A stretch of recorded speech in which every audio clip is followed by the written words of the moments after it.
అందరికీ నమస్కారం. నేను మీ పిసిరెడ్డి. వైసీపీ వాళ్ళని చూస్తే నిజంగా చెప్తున్నాను, జాలేస్తుందండి.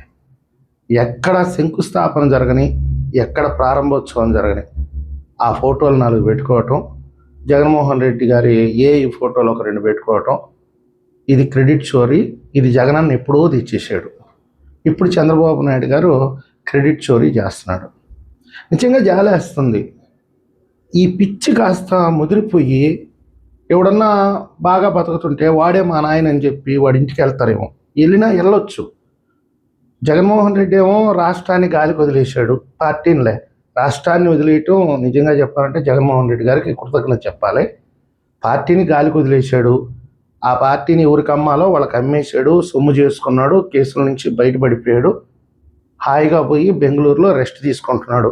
హైదరాబాద్కి రావడానికి కూడా భయపడి చస్తున్నాడు. వీళ్ళు మాత్రం ఇక్కడ చేరి శ్మశానంలో నక్కలు అరుస్తుంటాయి. పల్లెటూరు వాళ్ళకి బాగా తెలిసి ఉంటుంది.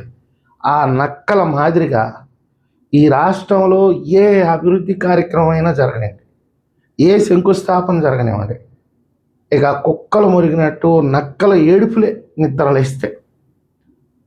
నిన్న చంద్రబాబు నాయుడు గారు గ్రీన్ హైడ్రోజన్ ప్రాజెక్టుకి సంబంధించి శంకుస్థాపన చేశాడు, ప్రారంభోత్సవం కూడా.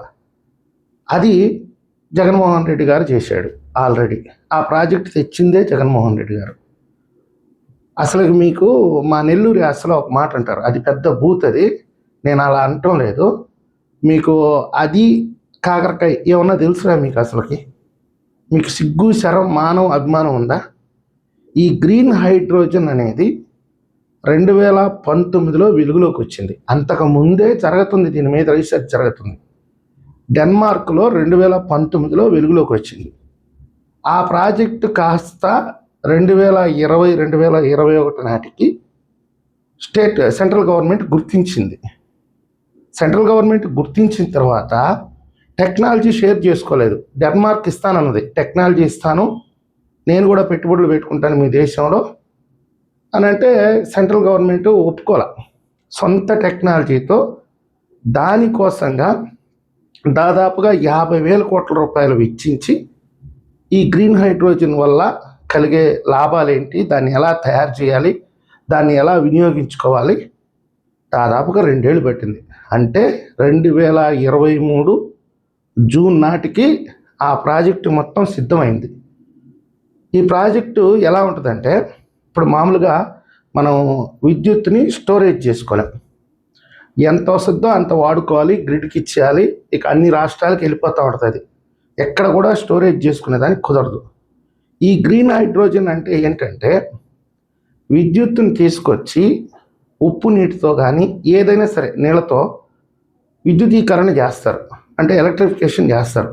ఆ ఎలక్ట్రిఫికేషన్ చేసిన తర్వాత అది గ్రీన్ హైడ్రోజన్గా మారిపోద్ది. అది లిక్విడ్ రూపంలో, అంటే ఉదాహరణకి పెట్రోల్ లాగా వచ్చేస్తుంది.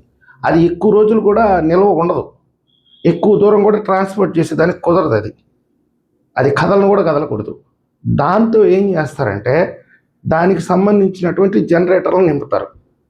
ఆ నింపిన జనరేటర్ల ద్వారా మళ్ళీ విద్యుత్ తయారు చేస్తారు. పగటిపూట సోలార్ విద్యుత్ ద్వారా వచ్చిందనుకోండి కరెంటు. ఇప్పుడు సపోజు ఎగ్జాంపుల్ చెప్తాను, ఒక 500 యూనిట్లు ఉత్పత్తి అయిందనుకోండి, వాడకం 200 యూనిట్లు అయితే 300 యూనిట్లు వేస్ట్ అయిపోద్ది. ఇప్పుడు ఈ ప్రాజెక్ట్ ద్వారా ఏం చేస్తారంటే, ఆ 300 యూనిట్లను తీసుకొచ్చి లిక్విడ్ రూపంలోకి తయారు చేస్తారు. ఆ లిక్విడ్ని తీసుకొచ్చి జనరేటర్లు నింపి జనరేటర్ల ద్వారా అవసరమైనప్పుడు మళ్ళీ విద్యుత్ సరఫరా చేస్తారనమాట. ఇప్పుడు దాన్ని ఒక ఇంటికి సెట్ చేస్తున్నారు. ఇంటి మీద సోలార్ ప్యానెల్ పెడతారు. సోలార్ ప్యానెల్ నుంచి వచ్చే విద్యుత్ ద్వారా ఇంట్లో కరెంటు వాడుకోవచ్చు. తర్వాత దాన్ని మళ్ళీ గ్రీన్ హైడ్రోజన్ తయారు చేసుకొని దాని ద్వారా జనరేటర్కి ఇచ్చి నైట్ టైం కూడా జనరేటర్ వేసుకొని ఇంట్లో 24 గంటలు కరెంట్ వస్తుంది. ఎలక్ట్రికల్ వెహికల్ ఉంటే ఛార్జింగ్ పెట్టుకోవచ్చు. మొత్తం మీద ఒక ఇంటి యజమాని విద్యుత్ ఉత్పత్తి చేసుకొని అతని వాహనాలకు కూడా ఛార్జింగ్ పెట్టుకొని వాడచ్చు. ఇప్పుడు వచ్చేవన్నీ కూడా ఎలక్ట్రికల్ వెహికల్ కాబట్టి ఇది అతిపెద్ద ప్రాజెక్టు. ఈ టెక్నాలజీ అంతా సిద్ధం చేసి సక్సెస్ఫుల్ ఫార్ములా వచ్చిన తర్వాత కేంద్ర ప్రభుత్వం ఒక కమిటీని వేసింది. ఈ దేశంలో మొట్టమొదటిసారిగా ఎక్కడ పెడితే ఈ ప్రాజెక్ట్ సక్సెస్ అవుతుంది అని వాళ్ళు మొత్తం ఒక 6 నెలలు సర్వే చేసి విశాఖపట్నంలో బాగుంటుంది అని చెప్పి ఫిక్స్ చేశారు. ఫస్ట్ విశాఖపట్నంలో బాగుంటుంది, విశాఖపట్నంలో ఈ ప్రాజెక్ట్ లాంచ్ చేద్దామని. అంతలోపల 2024 ఎన్నికలు వచ్చేసాయి. ఎన్నికల ఫలితాలు వచ్చిన తర్వాత మొట్టమొదటిసారిగా మోడీ గారు వచ్చి శంకుస్థాపన చేసింది ఈ ప్రాజెక్టే, గ్రీన్ హైడ్రోజన్ ప్రాజెక్టు. ఇక్కడ జగన్మోహన్ రెడ్డి గారి పాత్ర ఎక్కడుంది? నవ్వుతారు, నలుగురిలో నవ్వులు పాలవుతాము, మొహాన ఓస్తారు, ఇట్లాంటి సిగ్గులేని మాటలు మాట్లాడితే నాలాంటి వాడు ఎవడో ఒకడు ఉంటాడు కదా వాస్తవాలు చెప్పేదానికి.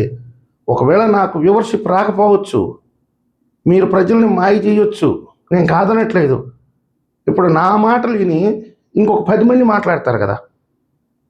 నేను వాస్తవంగా చెప్తున్నా, జగన్మోహన్ రెడ్డి గారు అద్భుతంగా తెచ్చిన ప్రాజెక్ట్ ఏదైనా ఉంది, నెవర్ బిఫోర్ నెవర్ ఆఫ్టర్ అనేది లిక్కర్ పాలసీ మాత్రమే.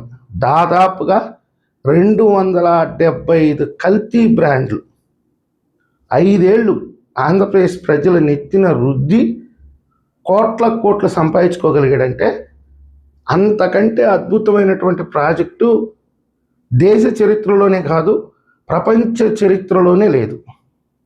అది జగనన్న తీసుకొచ్చినటువంటి లిక్కర్ పాలసీ. ప్రపంచాన్నే ఆశ్చర్యపరిచే ప్రాజెక్ట్ అది. దాని గురించి ప్రచారం చేసుకోండి. గూగుల్ డేటా సెంటర్ తెస్తే జగనన్న తెచ్చాడు, ఐటీ తీస్తే నేదురుమల్లి జనార్దన్ రెడ్డి తెచ్చాడు.